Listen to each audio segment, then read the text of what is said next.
143টা সিটে আমাদের A grade, আমরা এই গ্রেডে আছি, 143 আছি 30-এর মধ্যে। ত্রয়োদশ জাতীয় সংসদ নির্বাচনে বড় ধরনের রাজনৈতিক ধাক্কা খেয়েছেন চরমোনাই পীর হিসেবে পরিচিত সৈয়দ ফয়জুল করিম।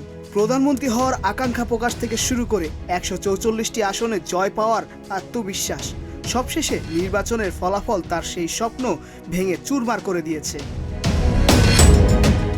নির্বাচনের আগে জোট গঠন নিয়ে তিনি কঠোর অবস্থান নেন। বাংলাদেশ জামাতে ইসলামীর সঙ্গে আলোচনায় 144টি আসন দাবি করার পাশাপাশি জোট সরকার হলে নিজেকে প্রধানমন্ত্রী করার শর্তও দেন তিনি।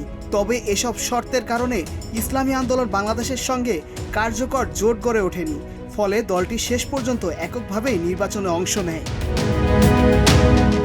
ফলাফলে দেখা যায় নিজের নির্বাচনী এলাকায় বরিশাল 5 ও বরিশাল 6 দুই আসনেই পরাজিত হন সৈয়দ ফয়জুল করিম।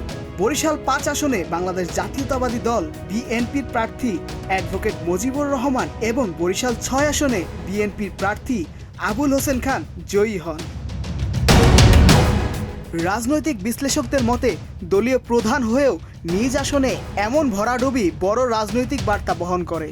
শুধু চরমোনাই পীর নন, ইসলামী আন্দোলন বাংলাদেশের অন্যান্য প্রার্থীরাও উল্লেখযোগ্য প্রতিদ্বন্দ্বিতা গড়ে তুলতে ব্যর্থ হয়েছেন। মোহাম্মদ সেজান, প্রজন্ম 24।